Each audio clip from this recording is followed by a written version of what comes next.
Assalamualaikum warahmatullahi wabarakatuh. Perkenalkan nama saya Rahmiatul Hasanah dengan NIM 2208752. Di sini saya akan menyampaikan sedikit materi. Yang pertama, materi perhatian awal dan konsep dasar teori kibernetik. Yang kedua, penjelasan teori kibernetik. Yang ketiga, sebuah contoh penerapan teori kibernetik. Materi yang pertama, perhatian awal dan konsep dasar teori kibernetik.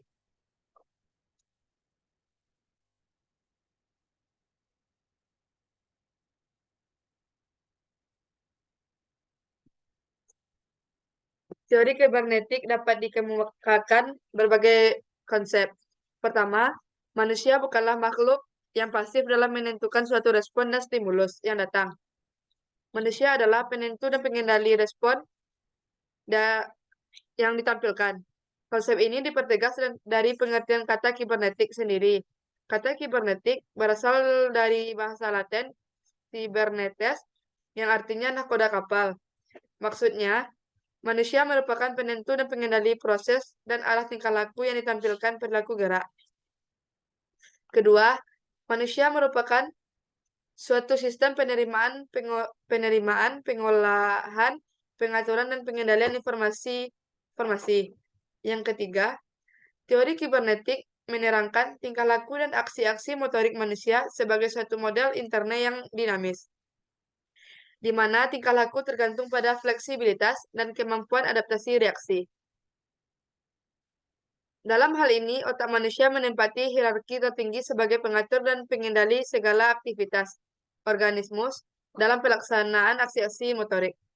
Yang keempat, pengaturan dan pengendalian aksi-aksi motorik dimungkinkan karena adanya sistem informasi umpan balik secara berkelanjutan, terutama umpan balik proprioseptif, yang dimaksudnya yaitu umpan balik yang datang dari organ reseptor, seperti kinestetik, otot, dan tendon, yang langsung memberikan informasi ke pusat susunan saraf. Yang kelima, teori kibernetik memandang manusia sebagai suatu sistem informasi. Artinya, dalam menampilkan suatu respon, manusia aktif dalam menerima dan mengolah informasi secara internet, yaitu pengolahan informasi secara berpikir. Hal ini dimungkinkan karena manusia memiliki sistem informasi itu sendiri, yaitu alat-alat reseptor dan sistem persyarafan.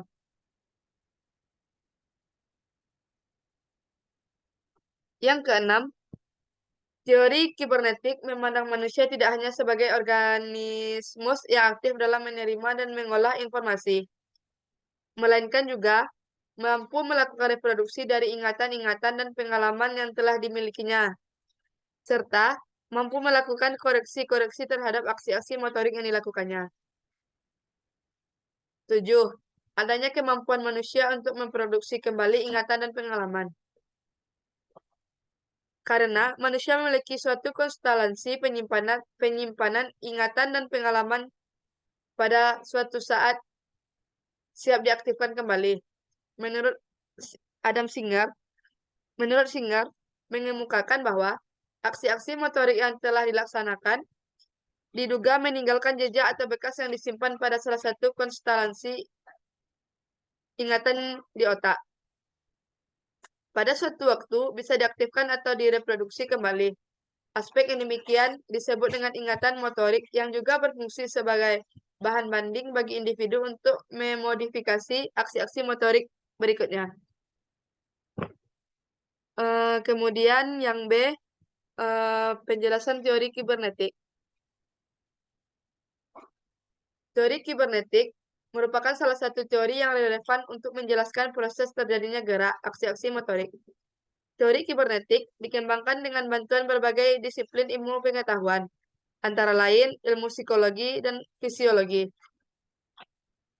Pengintegrasian beberapa disiplin ilmu pengetahuan tersebut dalam mengkaji aksi-aksi motorik gerak memberikan kontribusi yang cukup besar dalam mengungkapkan berbagai misteri aksi-aksi motorik manusia. Teori kibernetik merupakan teori yang dikembangkan berdasarkan teori pemrosesan informasi. Sedangkan analisisnya pada teori psikologi, anatomi, fisiologi, dan biomekanik. Analisis psikologi berkaitan dengan proses berpikir, motif, tujuan motivasi, penerimaan, dan pengolahan informasi. Kemudian, analisis fungsi alat-alat gerak, fungsi organ reseptor, dan mekanisme pemberian impuls dan pengendalian impuls ke tenaga alat gerak. Kemudian, materi yang C, contoh penerapan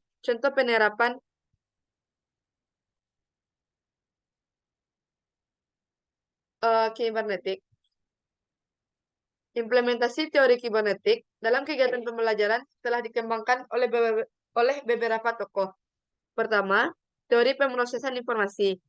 Pada teori ini, pemrosesan informasi dibagi menjadi 3 berdasarkan perbedaan fungsi, kapasitas, bentuk informasi, dan proses terjadinya.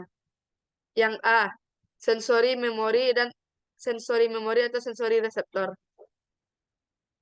Sensori memori atau sensori reseptor merupakan sel tempat pertama kali informasi diterima dari luar. Sensori memori menerima informasi atau stimuli dari lingkungan seperti sinar, suara, bau, panas, warna, dan lain-lain. Terus-menerus melalui alat-alat penerima reseptor.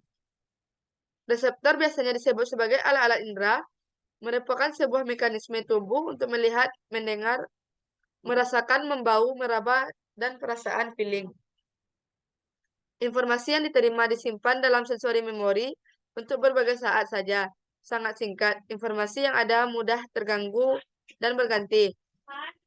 B. Working memory dan short-term memory. Working memory adalah bagian dari memori manusia. Diasumsikan mampu menangkap informasi yang diberi perhatian oleh individu, menyimpan informasi menjadi pikiran-pikiran. Informasi yang diterima oleh seseorang dan mendapatkan perhatian selanjutnya dikirim ke dalam sistem memori short-term memory. Informasi yang masuk dalam short-term memory berasal dari sensori memori dan mungkin dapat pula dari komponen dasar ketiga sistem memori. Salah satu cara untuk menjaga ingatan terhadap informasi dalam short-term memory adalah mengulang dengan latihan. Oleh karena itu, latihan sangat penting dalam proses belajar. Tanpa diulang dan dilatih, maka informasi akan hilang. Apalagi jika individu telah mendapatkan informasi lain yang baru dan lebih kuat. Yang C, long-term memory. Dalam long-term memory, berisi semua pengetahuan yang telah dimiliki individu, mempunyai kapasitas tidak terbatas, sekali informasi disimpan di dalam LTM. Ia tidak akan pernah terhapus atau hilang.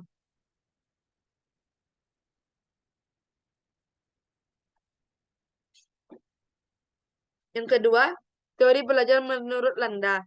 A. Proses berpikir algoritmik, yaitu proses berpikir yang sistematis, tahap demi tahap, konvergen, lurus menuju ke satu target tujuan tertentu.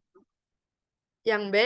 Proses berpikir heuristik, yaitu cara berpikir divergen yang menuju ke beberapa target tujuan sekaligus.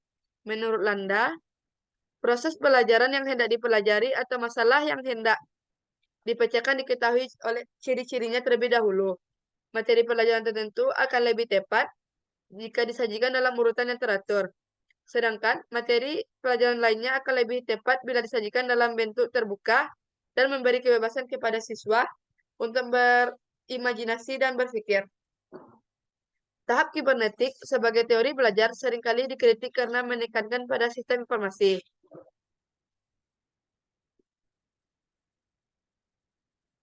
Yang akan dipelajari. Sementara, bagaimana proses belajar berlangsung dalam diri individu sangat ditentukan oleh sistem informasi yang dipelajari. Teori ini memandang manusia sebagai pengolahan informasi, pemikir, dan pencipta. Berdasarkan itu, maka diasumsikan bahwa manusia merupakan makhluk yang mampu mengolah, menyimpan, dan mengorganisasikan informasi. Sekian, terima kasih presentasi dari saya. Assalamualaikum warahmatullahi wabarakatuh.